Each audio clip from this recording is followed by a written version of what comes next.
let's call the meeting to order. We'll start with the pledge of allegiance. Mr. Hudak, would you please lead us to the pledge of allegiance? Pledge allegiance to the flag of the United States of America, and to the republic for which it stands, one nation, under God, liberty and justice for all.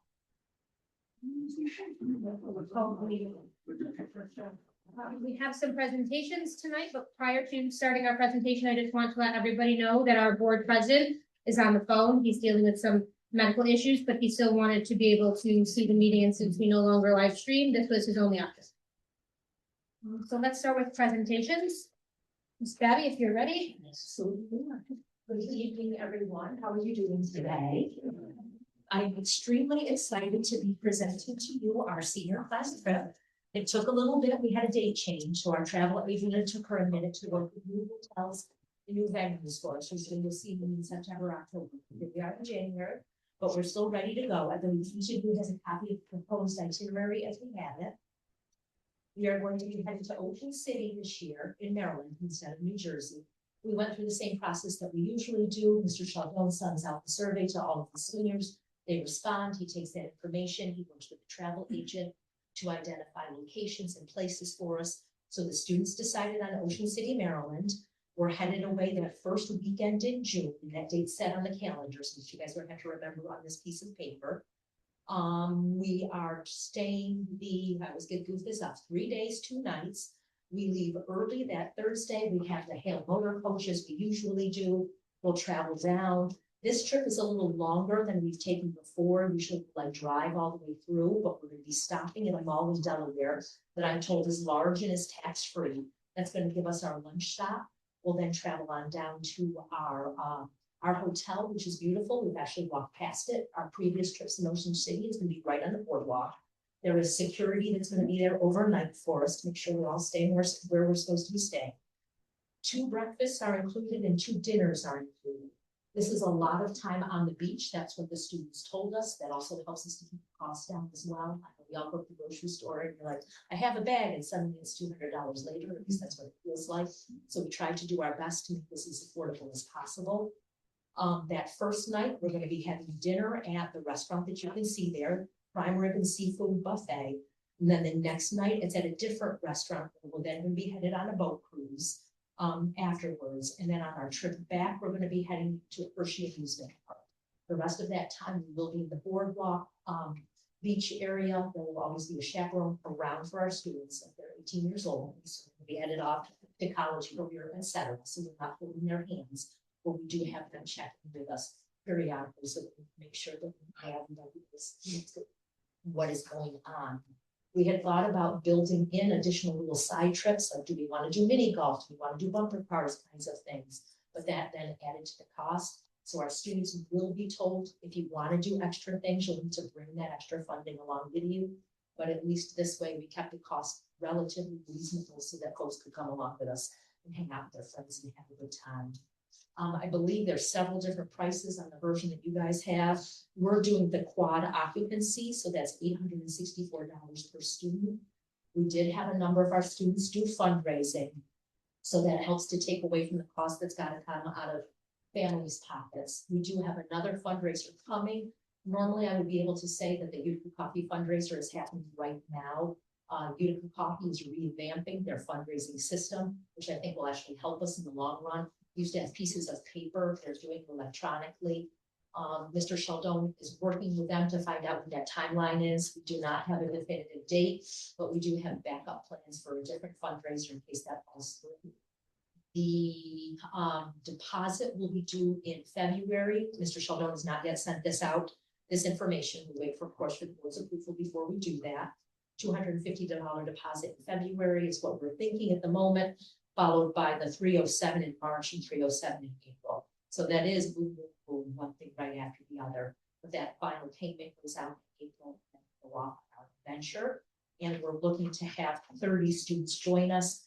Past years, this is a smaller class, so we're not asking for the 35, but 30 was as low as we could go with the travel agent before they said, no, I can't make this trip happen for you.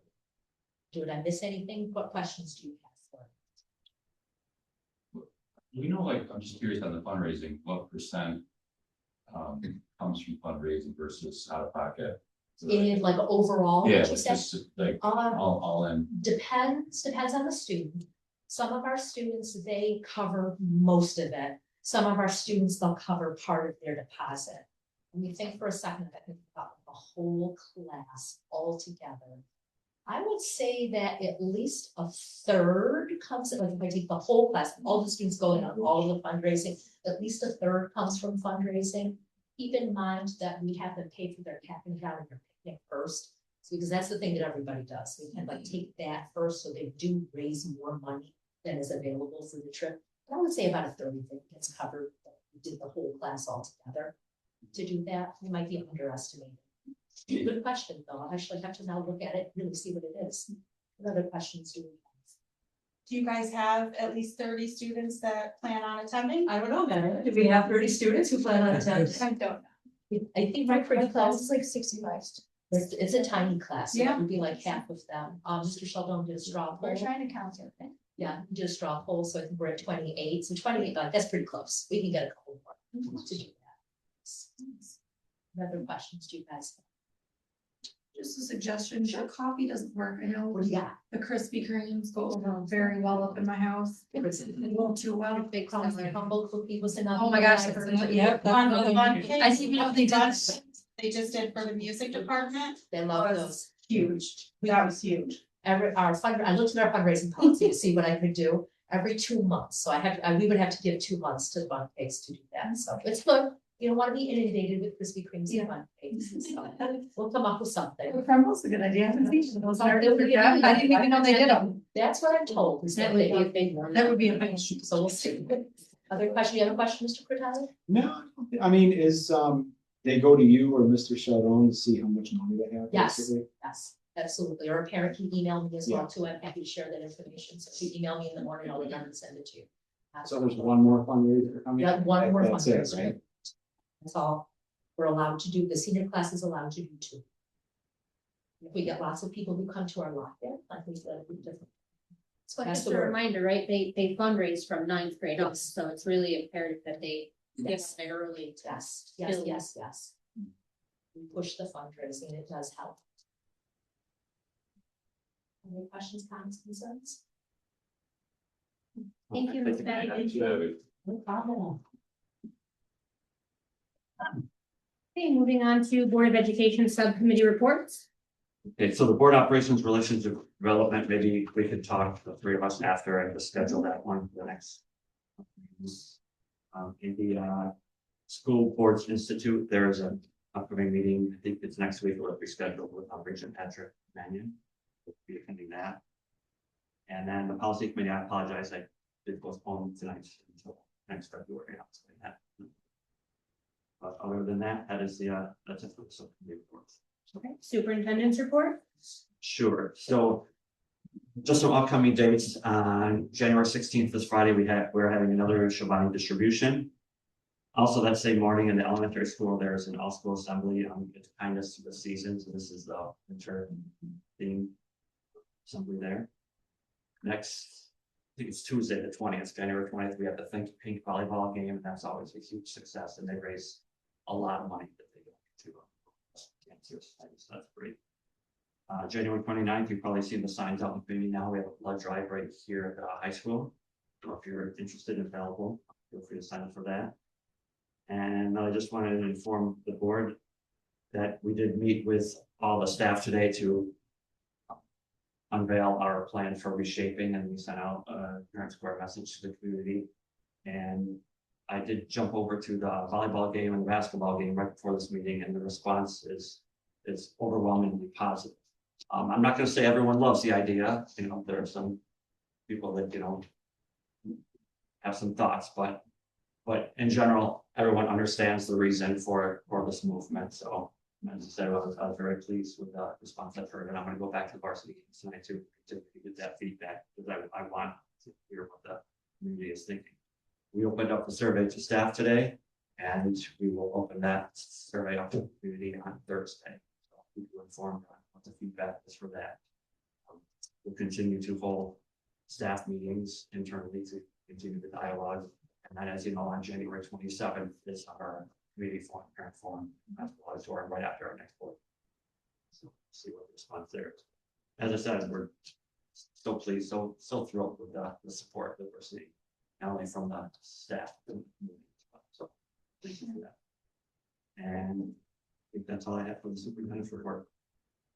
We'll move on to old business. Anybody have any business they need to discuss? No, okay, we'll move on to new business and I will read 7.1 through 7.19. 7.1, the appointment of substitute office specialist 1. 7.2, appointment of substitute teacher. 7.3, appointment of substitute teacher. 7.4, appointment of substitute teacher. 7.5, appointment of substitute teacher. 7.6, appointment of substitute teacher.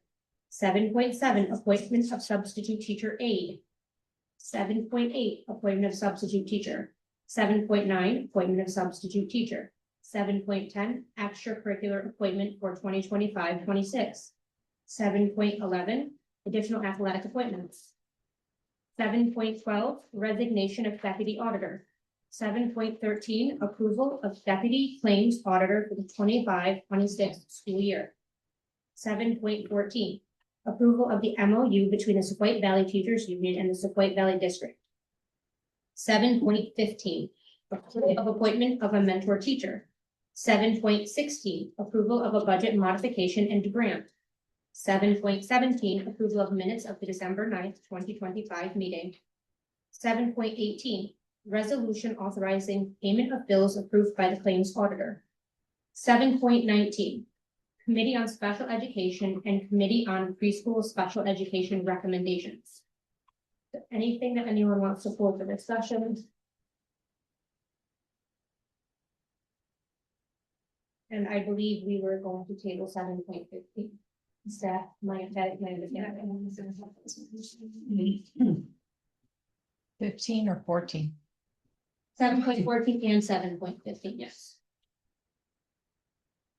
Anything that anyone wants to discuss? Then we will make a motion to approve 7.1 through 7.19. Redacting 7.14 and 7.15. DJ, second, Patty? All in favor? Item 8 is approval to accept record results of the capital project vote. DJ? Ron? All in favor? Item number 9 is adopting bond resolution. First. Mike? Mike S. All in favor? Item number 10, miscellaneous topics. Anyone have any miscellaneous topics that they'd like to discuss? Yes, Tony. Yes. What's the tentative timetable for the building renovations out here? So we just had a meeting today with the architects and schoolhouse construction and construction management. So correct me if I'm wrong, probably Mr. Brian Reaver there. Right now, we're going to meet with them to do there are many layers, there's a design phase and then a schematics phase, and that will start happening in the next couple of weeks.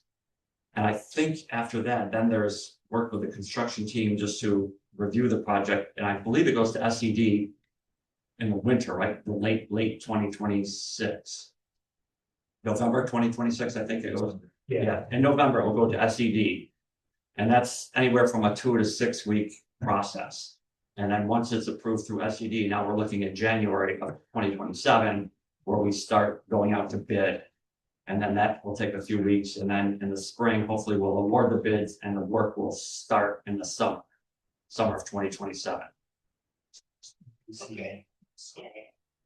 This summer. The turnaround in Albany seems to have improved though, right?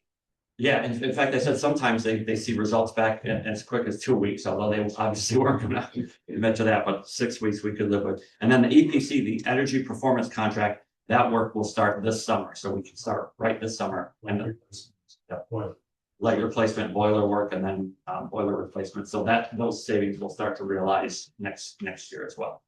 Is that all contractual or are we doing something else? That's contractual with the automation and the various Okay, construction companies. so we'll see some work this summer. Yes, that's what we anticipate, yeah, from the automation for the EPC. Okay, thank you. Yep, thank you. Are there any other miscellaneous topics? Okay. Do we have any public to be heard? Okay, no public to be heard. Item number 12, executive sessions. We have executive session for personnel first. So we will go into executive session. CJ first. Patty, second. All in favor? Aye.